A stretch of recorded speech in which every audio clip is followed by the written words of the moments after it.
Claudio Caprarulo es economista de analítica y ya está con nosotros. Primero, gracias. Un gusto. Enorme placer. Parece haber como dos Argentinas disociadas, ¿no? La Argentina próspera, con mucho por delante, con perspectivas definitivamente casi únicas, en un contexto donde el mundo demanda lo que producimos en materia energética, minera, del complejo agroindustrial. Y después, esta otra, que empieza a crujir, que genera desazón, frustración, dolor.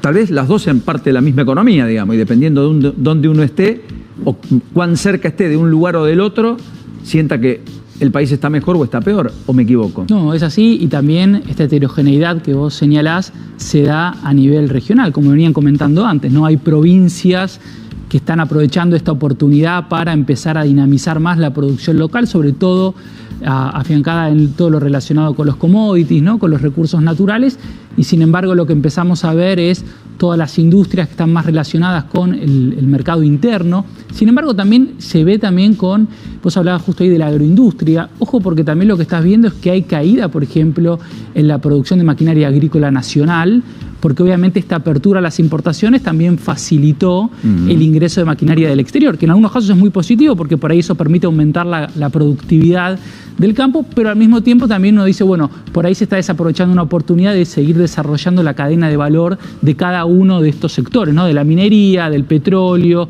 y así también del agro. En ese sentido fue Sturzenegger el que tuvo una imagen, una foto el fin de semana en medio de la Fiesta Nacional del Lúpulo, porque un empresario había traído una máquina importada, cosechadora, y Sturzenegger la viralizó, porque es cierto, por más que sea usada, no deja de significar un salto cualitativo respecto a la que usaba el productor, dando cuenta de esto que usted está marcando, digamos, que efectivamente hay un componente de maquinaria que está siendo importada, que antes no estaba, y está relegando a la industria de maquinaria local.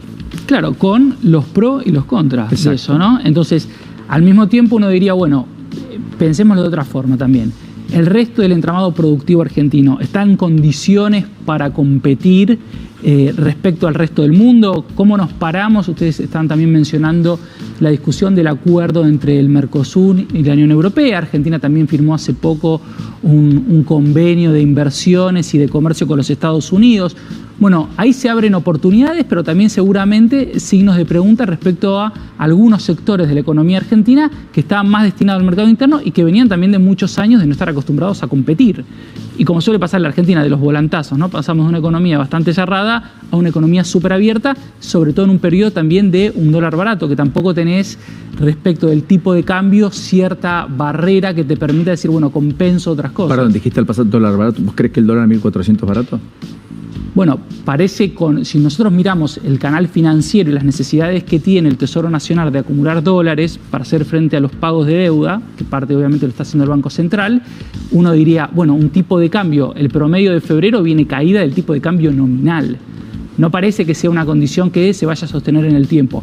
El gobierno vuelve a utilizar, y eso se hace en los planes de estabilización, al tipo de cambio como un ancla respecto de los precios. Porque empezó a preocupar una inflación al 2,8, 2,9, con una inercia que no solo no baja, sino que se acelera. Sí, que ahí, Paulino, me parece interesante marcar que hay distintos factores que dieron cuenta de esta aceleración, ¿no? Vos tuviste el año pasado, sobre todo la segunda mitad, producto del ruido de las elecciones y también de cómo armó el gobierno su esquema, una aceleración fuerte del tipo de cambio, principalmente en el tercer trimestre, entre julio y septiembre. Eso vos lo empezaste a ver en los precios y no es un efecto de un mes, sino que se va trasladando hasta que en un momento pasa a ser menor. Exactamente. Sobre eso el gobierno está actuando, volviendo a utilizar el ancla cambiaria, ¿no? Volviendo a atrasar el dólar. Uno diría, bueno, pero claro, si están comprando reservas, ¿por qué decís que están atrasando? Bueno, la discusión es, ¿podrías comprar más? ¿Podrías robustecerte más y tratar de que el tipo de cambio no caiga tanto? Después, por otro lado, tenés cuestiones puntuales que también aceleraron los precios, que están relacionadas con el precio de la carne, se viene acelerando mucho y eso es un problema muy de la micro, de lo que pasa con el mercado de Hacienda, pero no solo en la Argentina, sino que también está pasando en el resto del mundo. Sí, 80% subió la carne en el último año y efectivamente en la última semana hubo un nuevo aumento y en las góndolas entre un 2 y un 6%. Cuesta encontrar cortes abajo de 10.000 pesos el kilo. Claro, y en ese contexto, porque te decía que también es un problema internacional, recordemos que el gran beneficio que firma la Argentina en términos de comercio con los Estados Unidos es que le aumenta la cuota de exportación de carne. Eso también en el corto plazo tuvo un efecto sobre los precios, porque lógicamente si vos podés exportar en dólares más alto hacia el exterior, eso te puede permitir también decir, bueno, me conviene hacer eso y no tanto al mercado local. Y salvo que al mercado local lo venda al precio que vendo afuera. Claro, exactamente. Entonces, digo, tenés cuestiones muy bien hechas. La fruta viene creciendo mucho, digo, casi arriba del 6% hace 6 meses, mes a mes, la fruta. Digo, hay cuestiones muy puntuales que también hicieron que aumente. Y después tenés lo que siempre decimos, la inercia, ¿no? Los precios que miran hacia atrás para ir actualizándose. Y eso pasa sobre todo mucho en los servicios. Lógicamente, los alquileres.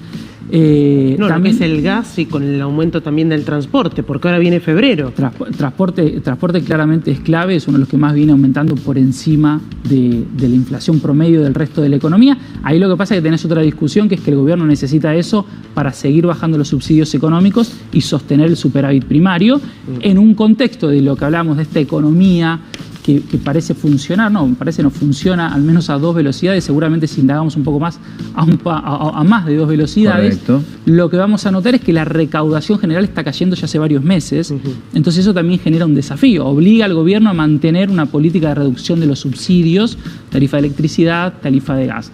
Entonces hay muchos componentes que hacen que uno diga, bueno, ojo porque la desaceleración de la inflación, nosotros de Analítica proyectamos que va a continuar, lento, pero va a continuar, que es difícil que veamos, ¿no?, el objetivo del gobierno, decir, bueno, tiene que ser del 1% pasando mitad de este año. Hoy parece difícil.